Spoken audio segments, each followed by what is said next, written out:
umaasa ako sa Diyos, nagtitiwala ng lubos, sa salitang nagdudulot ng pag-ibig na mataos, upang kamtin ang pagtubos.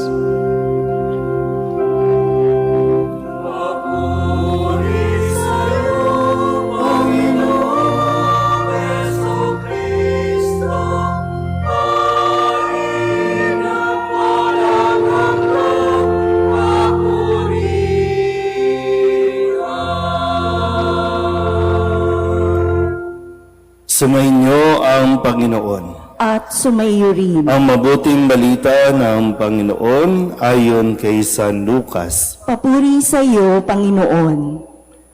Nang dumating si Jesus sa Nazaret, sinabi niya sa mga sinagoga, "Tandaan ninyo, walang propetang kinikilala sa kanyang sariling bayan. Ngunit sinasabi ko sa inyo, maraming babaeng balo sa Israel noong kapanahunan ni Elias nang hindi umulan sa loob ng 3 taon kalahati at magkaroon ng matinding tagutom sa buong lupain.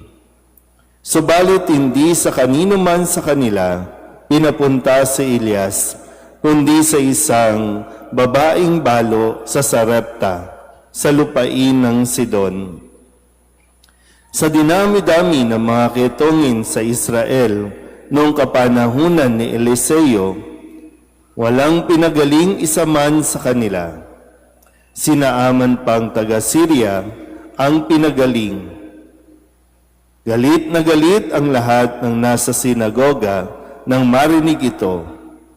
Nagtindigan sila at ipinagtabuyan siyang palabas sa taluktok ng burol na kinatatayuan ng bayan upang ibulid sa bangin. Ngunit dumaan siya sa kalagitnaan nila at umalis. Ang mabuting balita ng Panginoon. Pinupuri ka namin, Panginoong Hesukristo. Isang magandang gabi po sa inyong lahat.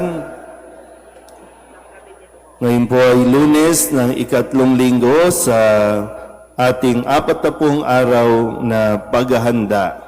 At muli sa paalala sa atin na ang panahong ito ay nakasentro sa pagsisisi sa ating mga kasalanan, pagninilay sa mga nagawa nating mga kamalian, at nawa ay magkaroon tayo ng lakas ng loob na maitama at maiayos muli ang ating po mga desisyon.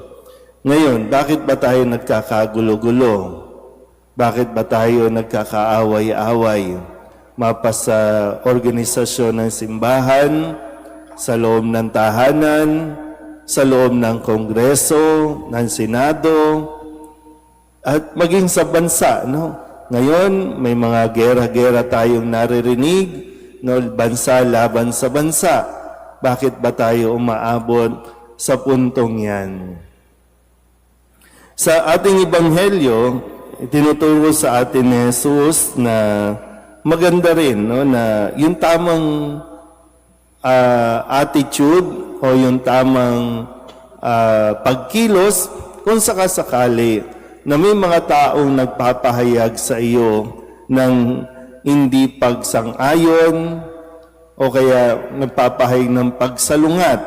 Yung ayaw sa iyo, ayaw ng opinion mo, ayaw tanggapin na minsan kahit maganda, tama ang iyong sinasabi, pero hindi nila ito tatanggapin.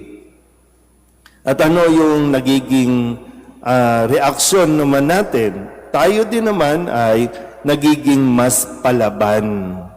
Ayaw natin din magparaya, ayaw din natin magpatalo. Talagang igigiit natin na manalo tayo sa anumang debate o sa anumang mga proposals.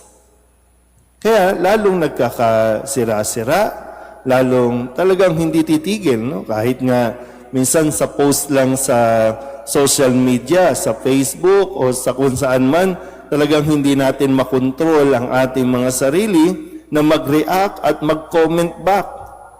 alam mo naman, public, no? Minsan, kailangan talaga rin natin mas maging malawak. Kasi alam mong public, magpo-post ka sa public, and then, free sa critic. Tapos pag meron kang nabasang bashing, magre-react ka. So, anong ine-expect mo? Lahat gusto, lahat matutuwa, lahat a-agree sa sinasabi mo at pinopost mo na bawal magbigay ng negative. So, paano ba? Paano ba kayo mag-react kung sakaling mayroong magpahayag ng pagtanggi at pagkilala sa iyong kakayanan? Ano ba? Mata sa mata, ilong sa ilong. Diba? Kasi ito ay yung karanasan natin, karanasan din ni Kristo, yun nga lang, hindi natin sinusundan yung halimbawa na ginagawa ni Kristo sa mga taong ayaw tumanggap sa Kanya. Biro mo, di ba, no? Sabi dito, halos dalhin siya sa tuktok ng burol para ihulog sa tindi ng galit nila kay Jesus. Dahil hindi nila matanggap yung mga sinasabi ni Jesus at lalong-lalo na hindi nila matanggap kung sino si Jesus. Kaya gusto na nilang ihulog sa burol para mamatay. Pero anong ginawa ni Jesus? Ano ba? Nagpagaling-galing din ba siya? Although, di ba, may kapangyarihan siya eh. Di ba? Sa isang salita lang, sa isang kumpas lang, pwedeng mawala lahat ng mga iyon eh. Pwedeng magsilaho o mamatay ang mga iyon, pero hindi niya ginawa. Umalis lang, di ba? Kaya nga sabi dito, ngunit dumaan siya sa kalagitnaan nila at umalis. Deadma. Bakit hindi mo makayang deadmahin yung mga naririnig mo, yung mga sinasabi sa iyo? Bakit hindi mo kayang deadmahin na lang at umalis ka at mag-focus ka sa kung ano ang iyong responsibilidad, sa kung ano ang iyong misyon? Anong gusto mo rin? Ang dami rin kasi natin gustong patunayan, di ba? Gusto nating manalo sa lahat ng pagkakataon. Yung katotohanan din na hindi sa lahat ng pagkakataon na may tatanggap sa iyo. Hindi sa lahat ng pagkakataon may matutuwa sa iyo. Hindi yan 100%. Kahit gaano ka pa kabait, mayroon dyan 1%, 2%, hindi matutuwa sa iyo. Pero yun nga yung kailangan mo makita, yung reaction mo. Ipipilit mo pa rin hanggang sa lalo kayong nagkakagulo. Lalo kayong hindi nagkakaintindihan. Kaya nga, mahalaga nga, kahit lalo na sa mga leader ng bawat bansa, sa mga leader natin sa ating bansa, ganyan ang nangyayari. Balikan ng balikan, kasi nga, ayaw patalo. Ayaw magpaubaya. Lalong-lalo na, ayaw magpakumbaba. Kaya wala tayong nararating. At hindi tayo nagiging masaya. Kahit anong paganda ang gawin mo, hindi ka gaganda sa kakaisip mo sa mga taong ayaw sa iyo. Papangit ka lang ng papangit. Pero kung dededmahin mo lang, tuloy ang buhay, magsaya ka, hayaan mo sila. Di ba? Hayaan mo sila. Tataas din ang dugo ng mga yan. May stroke din ng mga yan. Di ba? Pero ikaw, minsan parang, di ba? Ang kulit mo rin di ba? Pwede mo ang wag ng patulan, pwede mo ang wag ng pansinin, pero patol ka ng patol, basa ka ng basa. Kaya yung iba sa atin, di ba? Mas tahimik yung buhay ng mga taong konti lang yung oras na iginugugol sa social media. Mas mapayapa ang buhay Kaysa yung mayat-maya, tingin ka ng tingin, sino ang nag-comment sa post mo, sino ang nagsabi ng maganda, at sino ang nagsabi ng pangit. At kadalasan, nag-i-stay ka doon sa nagsabi o nag-comment ng hindi maganda. Bawas-bawasan yung pag-iinarte, ha? Kasi meron naman talagang solusyon. Meron naman talagang pwedeng gawin. Tulad ng ginawa ni Jesus, Dedma, iwanan mo ang mga yan. Huwag ikaw ang manggalaiti.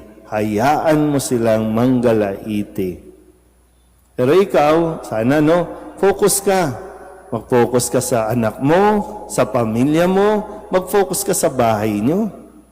Hindi yung kung saan-saan nakatingin at nauubos ang oras mo eh. Kaya yung pamilya mo, napapabayaan. Yung trabaho mo, hindi mo nagagampanan ng tama. Sana po, matanggap natin yung katotohanan, yung realidad na mayroong mga pagkakataong at talagang meron na hindi lahat sasang-ayon sa iyo. Amen.